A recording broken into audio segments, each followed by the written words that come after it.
Mis queridos hermanos y amigos, los que están aquí, los que están a través de la internet, igual. Evidentemente, Jesús, el Hijo de Dios, cuando vino a este mundo, vino a relacionarse con toda clase de personas.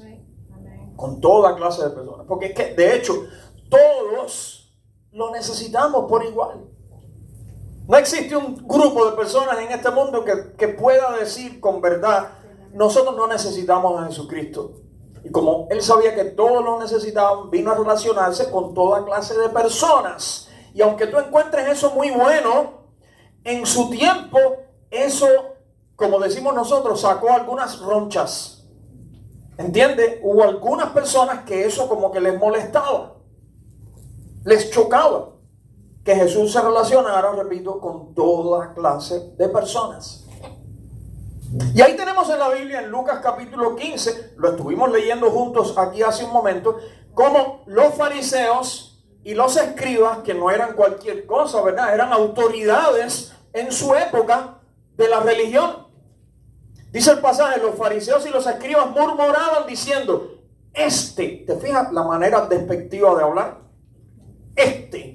A los pecadores recibe y con ellos come.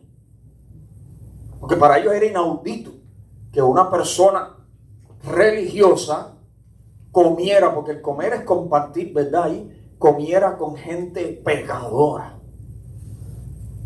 Y Jesús, que sabía lo que ellos estaban pensando, me encanta eso de nuestro Señor, Él no les dio un discurso. Él les contó 3 historias.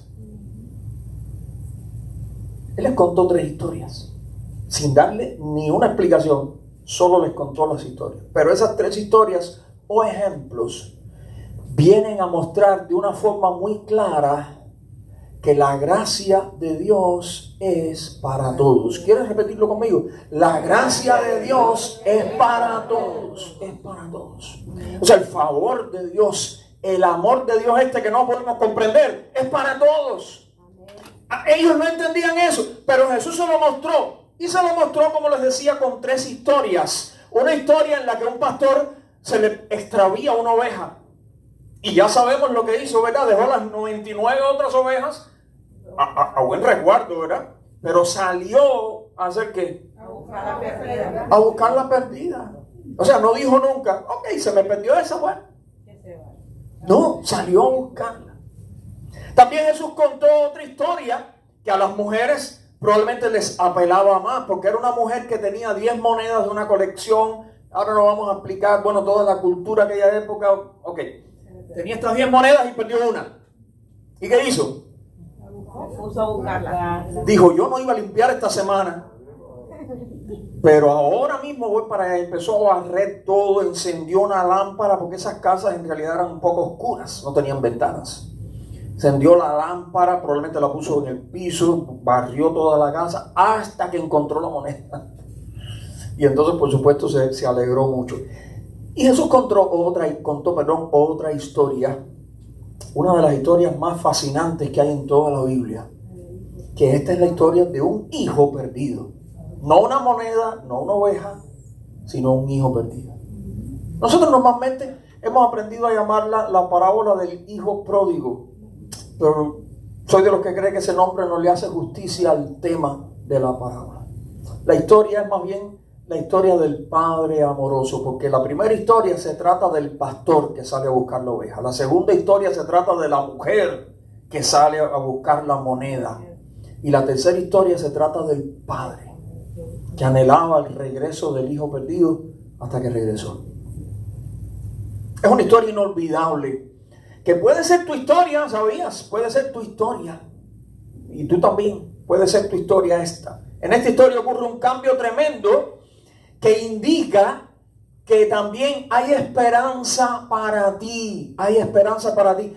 Si tienes a alguien cerca, voltéate a la persona y dile, hay esperanza para ti. Hay esperanza para ti. Y también vamos a estar diciendo, tu historia puede cambiar. Tu historia puede cambiar. Personas que dicen, ay, pero es que la historia de mi vida, tu historia puede cambiar. No estamos diciendo que el pasado va a cambiar, pero el presente y el futuro sí va a cambiar. O sea, tu historia no tiene por qué seguir todo igual como hasta aquí. tu historia puede cambiar. Y en este cambio de historia hay 3 puntos claves. 3 puntos claves que nosotros vamos a estar comentando juntos brevemente hoy. Yo quisiera que cada uno de los que estamos aquí meditemos en esos 3 puntos claves y pensemos cómo se aplica esto a tu vida, cómo se puede aplicar a tu vida. Vamos a orar.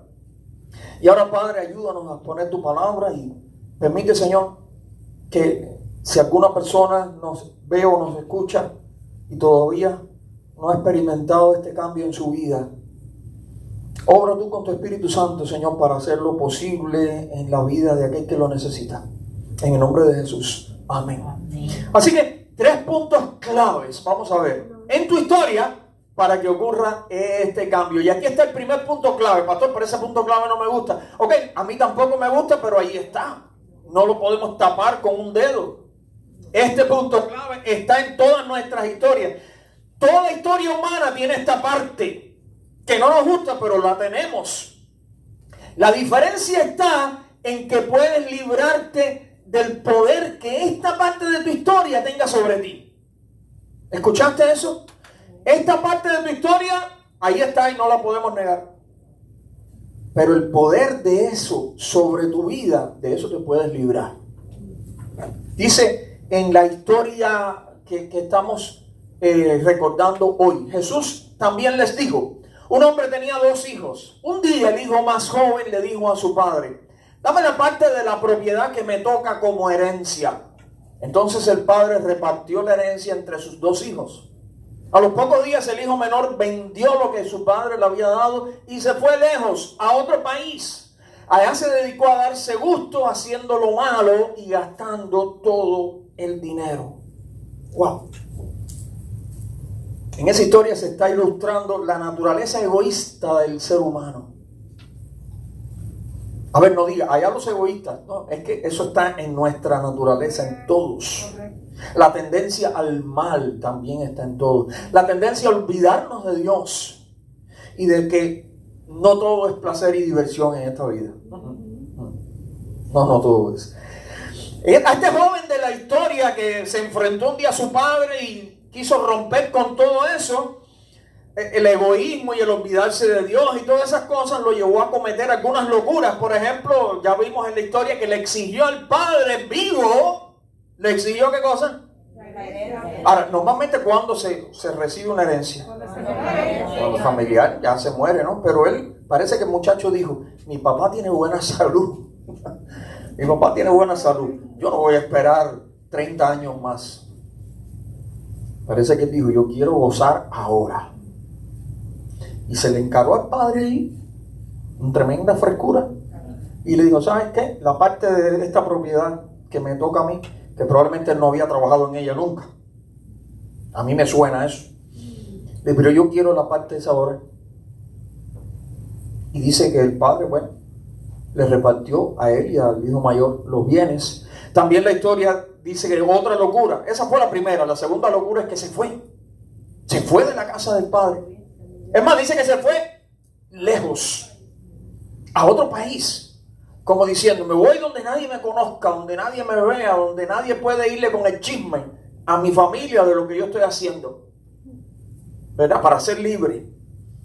También dice la historia que allí no es que usó su dinero para invertirlo, se compró propiedad. No. Dice que lo malgastó viviendo perdidamente. No da detalles, pero dice viviendo perdidamente.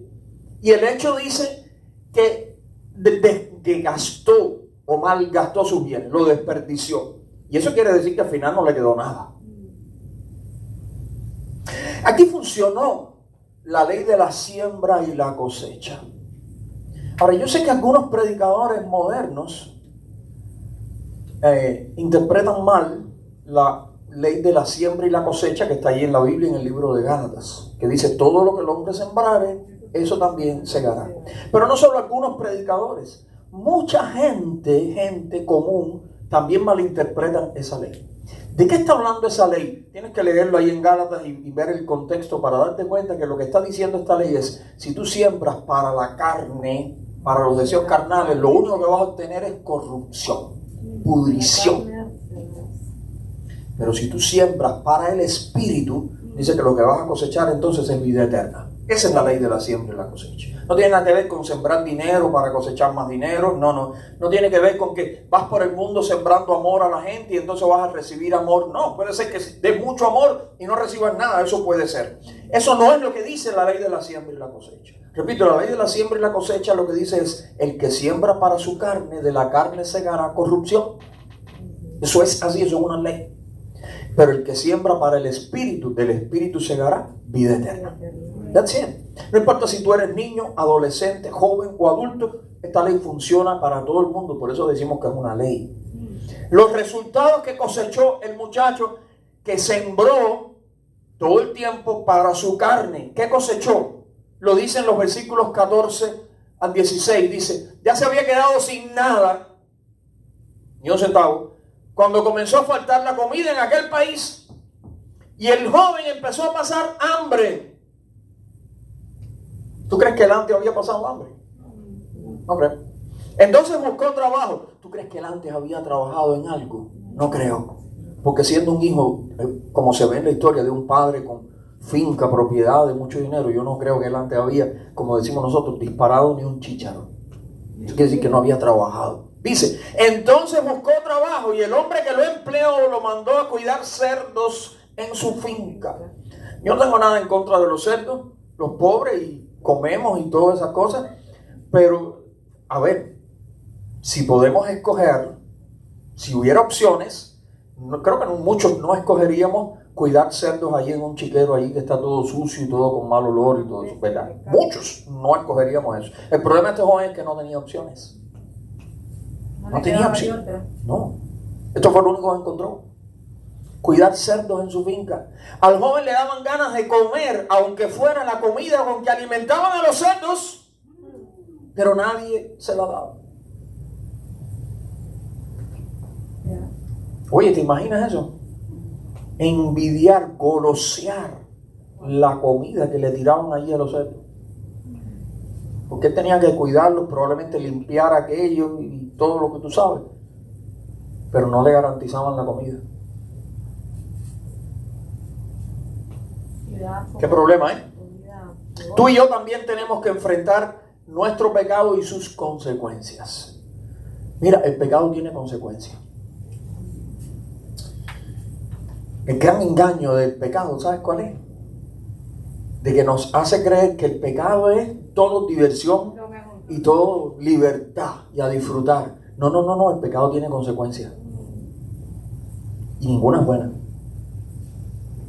Y hay que enfrentarlas. De hecho, la palabra pecado en griego es una palabra que tiene un sentido algo así como errar el blanco. Tú sabes que está tirando un blanco, un target, y no le da para nada. Bien lejos. Ese es el pecado. Hay consecuencias. Pero dice, el hombre llama al pecado casualidad. Dios lo llama abominación. El hombre lo llama disparate. Dios lo llama ceguera. El hombre llama al pecado eventualidad. Dios lo llama preferencia. El hombre llama al pecado defecto. Dios lo llama enfermedad. El hombre llama al pecado error. Dios lo llama enemistad. El hombre llama al pecado fascinación. Dios lo llama obstinación. El hombre llama al pecado debilidad. Dios lo llama iniquidad. El hombre llama al pecado lujo. Dios lo llama lepra. El hombre llama al pecado libertad. Dios lo llama esclavitud. El hombre llama al pecado una bagatela. Dios lo llama una tragedia. El hombre llama al pecado equivocación. Dios lo llama locura. Mi querido amigo, mi querida amiga, el pecado está ahí en tu vida, lo reconozcas o no, y tiene terribles consecuencias. La buena noticia es, como ya vimos al principio, que la gracia de Dios es ¿para quién? Es para todos. Y como dijimos también, hay esperanza para ti. Tu historia puede cambiar. Y eso nos lleva al segundo punto clave de nuestra historia, que es el arrepentimiento. Bueno, esta parte no todo el mundo la tiene. Todo el mundo sí tiene la primera parte del pecado, pero muchos están todavía empantanados en esa parte. Pero ojalá pueda venir a sus vidas este punto clave, este punto de cambio, como se dice, un turning point, donde de pronto todo gira, todo cambia y se vuelve diferente cuando hay arrepentimiento. Volvemos a la historia del joven que estábamos viendo, que Jesús contó. Dice, por fin comprendió lo tonto que había sido. Dice otra traducción, volvió en sí. Hubo un día que de pronto su mente cambió y pensó, la finca de mi padre, o en la finca de mi padre, los trabajadores tienen toda la comida que desean, y yo aquí me estoy muriendo de hambre. Volveré a mi casa y apenas llegue le diré a mi padre que me he portado muy mal con Dios y con él. Le diré que no merezco ser su hijo, pero que me dé empleo y que me trate como a cualquiera de sus trabajadores. Entonces regresó a la casa de su padre. ¡Wow! El primer detalle importante, como dije, es que dice que un día estaba allí con los cerdos y demás. Yo no sé qué vio él en los cerdos, yo no sé qué pasó, pero dice que volvió en sí. La imagen de la idea es como que hasta ese momento él había estado, tú sabes, ciego, había estado tonto, fuera de sí, y ahora volvió en sí. Eso es lo que quiere decir la frase. Pero volvió en sí. Y eso es lo que hace falta para que las personas se puedan arrepentir. ¿Verdad? Intelectualmente, cuando la persona reconoce, estoy mal, lo piensa, lo entiende, estoy mal, he hecho mal, la culpa no es de nadie más que mía. ¿Te fijaste que el muchacho no dice en ninguna parte que él le echó la culpa a otras personas? Porque sabe que eso es lo que se usa mucho ahora. La gente hace mal y después ellos son los víctimas. Los culpables siempre son otros. Bueno, los que han tenido muchos hijos o varios hijos saben que eso es natural en el ser humano. Empiezan a pelear entre dos o tres de ellos, y cuando tú vas y preguntas quién siempre es, mira, fue él o fue ella. Nunca viene uno y te dice, fui yo, mamá o papá o abuelo. No, eso no pasa. Y algunos son adultos y siguen portándose igual. La culpa la tuvo él. Él fue el que empezó. Este muchacho de la historia no dijo, yo estoy así por culpa de mi hermano mayor. Porque él era un egoísta y me hacía la vida imposible. Y por eso fue que yo tuve que abandonar todo lo bien que yo estaba allí e irme de casa de mi padre. No, él no dijo eso. Él no dijo, la culpa fue de mi padre porque era muy duro y muy, tú sabes, exigente, y por eso me tuve que ir. Él no dijo eso. Él no dijo, la culpa es de la sociedad, que no me enseñaron. La culpa es de mis amigos, que no. Él reconoció que le había hecho mal y que estaba muy mal. Incluso dijo que le iba a decir al padre, yo he pecado, he hecho mal contra Dios y contra ti. El arrepentimiento empieza por ahí. Intelectualmente, ¿verdad? Nos damos cuenta que hemos hecho mal y que la culpa es nuestra. Pero también implica emocionalmente sentir tristeza o dolor por el pecado. En estos días estaba recordando por algo que vi, un pasaje en la Biblia que dice que la tristeza que es según el mundo, bueno, esa no, pero dice la tristeza que es según Dios, produce arrepentimiento. Hay una tristeza que Dios la permite en nuestras vidas. Y dice que es para producir, ¿qué cosa? Algo bueno, arrepentimiento. Así que sí, en este joven también lo vimos que se sintió triste, sentía dolor por el pecado. Pero también implica una decisión de la voluntad. El muchacho dijo, me voy a levantar de aquí y voy a ir a mi padre. Y le diré, Padre, yo he pecado contra Dios y contra ti. En otras palabras, hay que decidir dar la espalda al pecado, porque el arrepentimiento implica darle espalda al pecado. No quiere decir, yo me arrepiento, pero sigo en el pecado. Eso no es arrepentimiento, ¿ok? Otras veces he repetido una frase que no está en la Biblia, no es de la Biblia, es una frase popular, pero que yo encuentro que dice mucha verdad. Dice, arrepentimiento no es cuando usted llora, arrepentimiento es cuando usted cambia. El muchacho no lloró y siguió en la misma. El muchacho se levantó de allí y fue a casa de su padre, ¿verdad? a buscar el perdón. Porque qué si no es cuando él dice que él planeó llegar a donde estaba el Padre y decirle: Padre, yo he pecado contra Dios y contra ti, y no merezco ser llamado tu hijo. Trátame aunque sea como uno de tus trabajadores. Estaba buscando allí el perdón y comenzar algo diferente. Este hijo perdido pensó en su condición, la reconoció, le dolió en su corazón y además se formó un propósito definido de dejar todo aquello y volverse a su padre. Y lo hizo, porque el último versículo que leímos dice: y se levantó y fue a su padre. Porque ¿qué tú crees si se hubiera quedado todo en una decisión tomada allí en aquel ambiente del olorcito de los cerdos? Mucha decisión, pero no hubiera hecho nada. ¿De qué le servía? Con las buenas intenciones no basta. No basta. Hay personas que dicen: yo sé que yo tengo que cambiar. Se quedan en eso. ¿Cuántas buenas decisiones se hacen los 31 de diciembre? ¿Y cuántas de ellas se cumplen?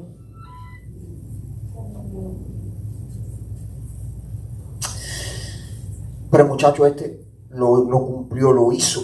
El arrepentimiento, mi querido amigo, mi querida amiga, depende de ti. Tú decides.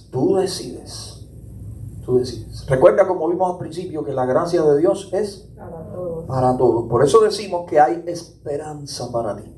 Hay esperanza. No, tú no estás perdido y sin remedio. Recuerdo un joven con el que yo trabajé en Cuba. Bueno, ya no es tan joven. Sí, no somos tan jóvenes. Eso fue hace años atrás. Pero que él era alcohólico.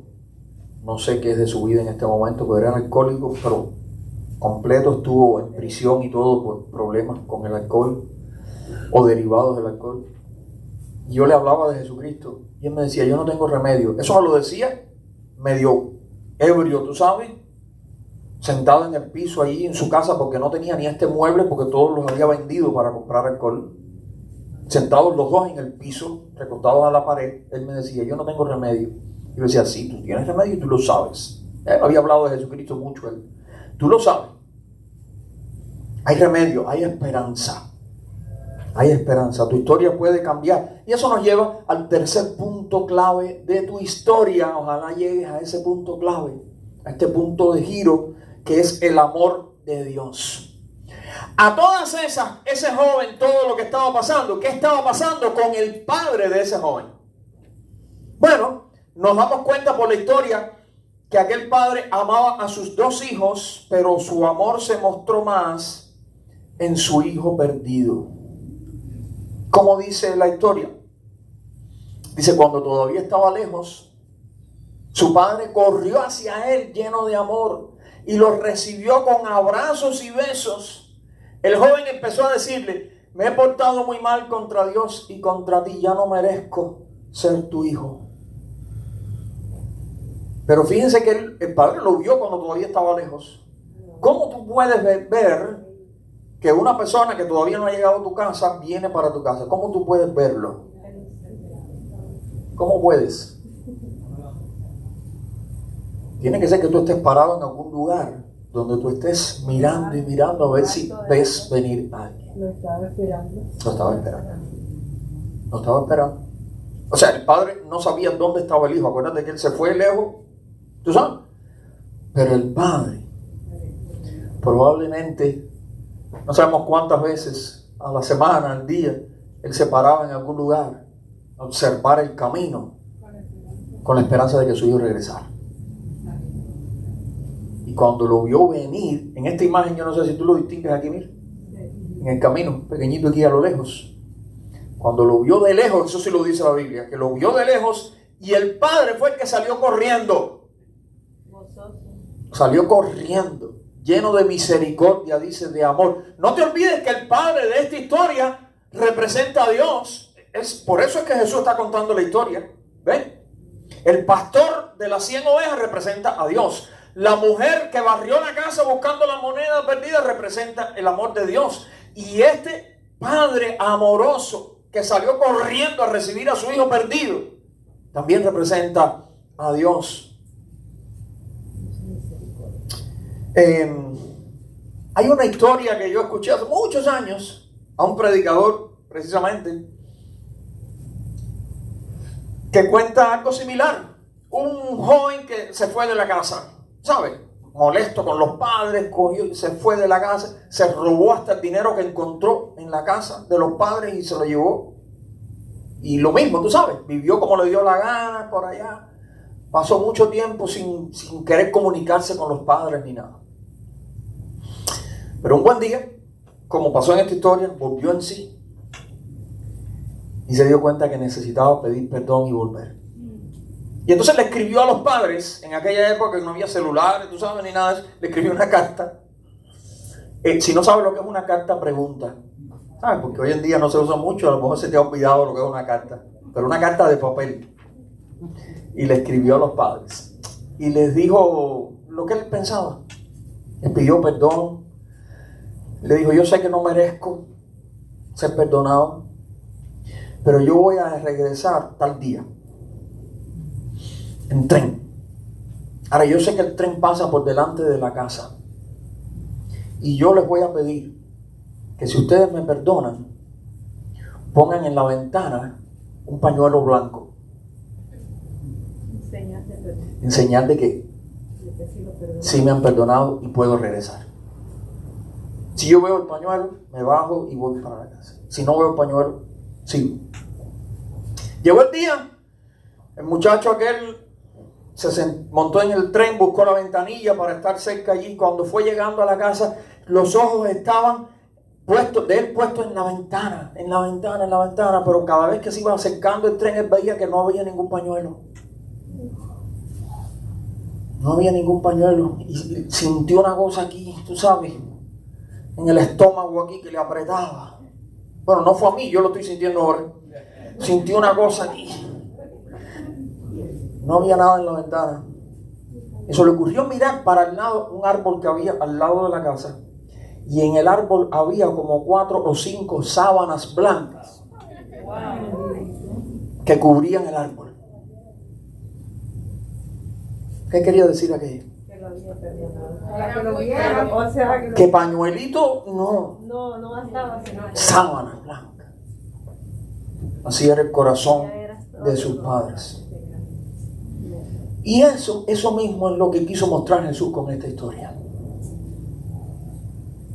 El corazón de Dios, ¿verdad? Ahí hay gracia para todos. Hay esperanza para todos. Porque tu historia realmente puede cambiar.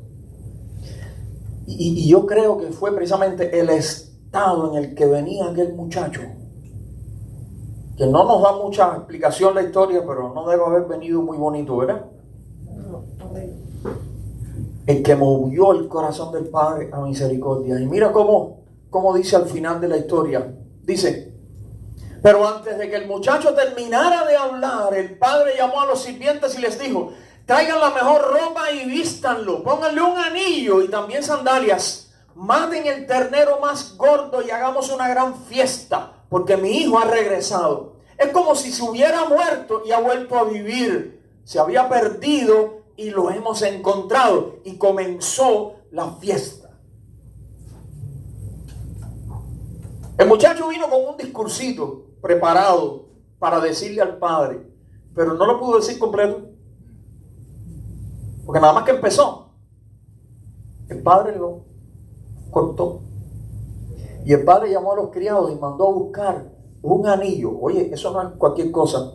Acuérdate que el muchacho le estaba diciendo, trátame como uno de tus empleados, de tus trabajadores. Pero eso no era lo que iba a hacer el padre, porque mandó a que le pusieran un anillo. Con eso lo que estaba diciendo, yo quiero reconocer delante de todo el mundo que este es mi hijo. Mandó a ponerle sandalias, zapatos. La gente pobre y sobre todo los esclavos y los siervos y eso en aquella época no usaban zapatos, no usaban sandalias, andaban descalzos. Pero el padre mandó a ponerle sandalias en los pies. Y la mejor ropa, porque imagínense la ropa que traía, la mejor ropa y vestirlo. Y no se quedaba la cosa ahí. ¿Qué otra cosa había que hacer? Matar un ternero, el mejor, el gordito. Y hacer una ¿qué? una fiesta, una gran fiesta. Mi querido amigo, esto nos enseña que habrá fiesta también cuando regreses al Padre. Cuando regreses al Señor, habrá fiesta. ¿Quién hace la fiesta? Dios hace la fiesta. Dice otra traducción que habrá fiesta delante de los ángeles de Dios. ¿Quién está delante de los ángeles de Dios? ¿Quién está? Dios. Lo que acuérdense que lo hablamos una vez. Los judíos tenían este cuidado, ellos ponían este cuidado de no referirse directamente a Dios, decir la palabra así. No. Entonces daban una vueltecita.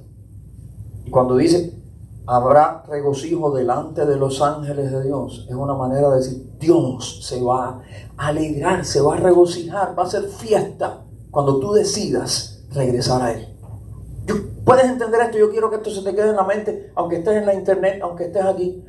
Habrá fiesta, Dios va a hacer fiesta cuando tú decidas volverte a Dios. El amor de Dios está ahí. Lo creas o no, lo conozcas o no, lo desees o no, estés consciente de Él o no, el amor, el favor, la gracia de Dios es para todos. Por eso decimos, como decíamos al principio, que hay esperanza para ti y que tu historia puede cambiar. Así que mi querido amigo, estés aquí o estés lejos, reconoce tu pecado y que estás lejos de Dios. Reconócelo. Ven luego así como estás, tal como eres, y habrá perdón, gozo, vida nueva, restauración. Esta mañana en la escuela dominical, mi esposa dando la clase estaba repasando estos versículos que hablaban de reconciliación. Reconciliación. En esta historia hubo reconciliación entre el hijo y su padre.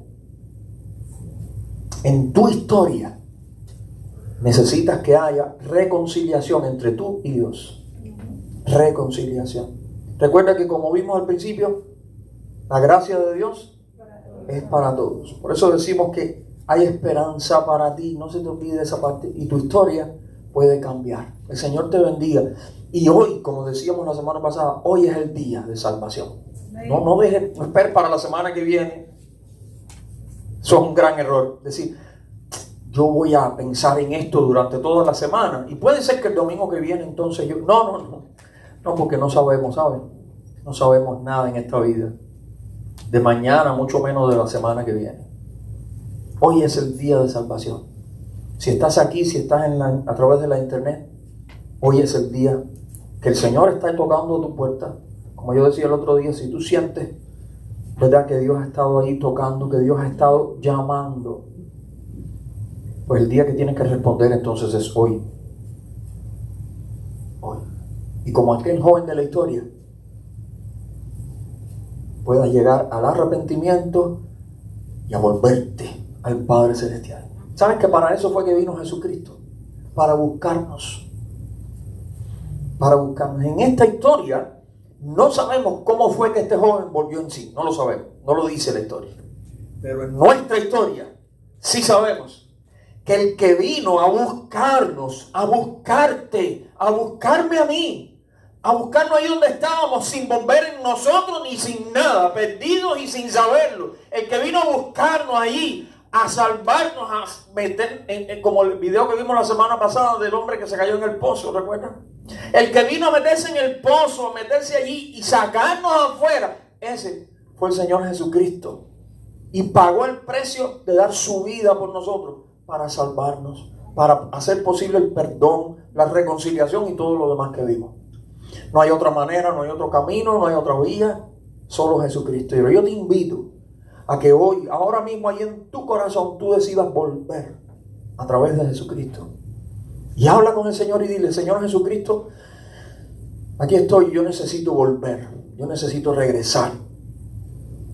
Yo he escuchado canciones muy lindas que me gustan, canciones cristianas que dicen, me viene a la mente ahora una, me perdona el autor, pero dice, vuelve Dios, vuelve a mi vida. No, no es Dios el que tiene que volver. Él no se fue a ninguna parte. Somos nosotros los que nos alejamos de Él. Entonces no es vuelve Dios, no. Que yo vuelva a Dios. Que yo pueda regresar. La buena noticia es que Dios nos está esperando con amor y misericordia. Porque la gracia de Dios es para todos. Y hay esperanza para ti. Pastor, pero es que mi historia estaba muy complicada. Yo he pecado, yo he ofendido a Dios. Yo he estado bien lejos de Él. He ignorado a Dios durante mucho tiempo. Ya a estas alturas yo creo que yo... No. Si te arrepientes y vuelves por medio de Jesucristo, sí hay esperanza para ti también. Y tu historia, aunque haya sido así negativa como la de todos nosotros, tu historia puede cambiar. Tu historia puede cambiar. En estos días yo anunciando en la internet este título de esta meditación, un par de personas comentaron y dijeron, claro que sí puede cambiar. Claro que sí puede cambiar. Sí hay esperanza, sí. Y si preguntáramos testimonios, ¿verdad?, de cuántas personas lo han experimentado en sus vidas. No en una historia contada, no. En sus vidas reales. Tendríamos para rato, ¿verdad? Porque muchos de nosotros podemos testificar de que Dios ha tenido misericordia de nosotros. Y ya sea que lo querramos decir o no, podemos recordar de dónde el Señor nos sacó. Así que Dios te bendiga y que pueda esto ser una realidad en tu vida. Amén.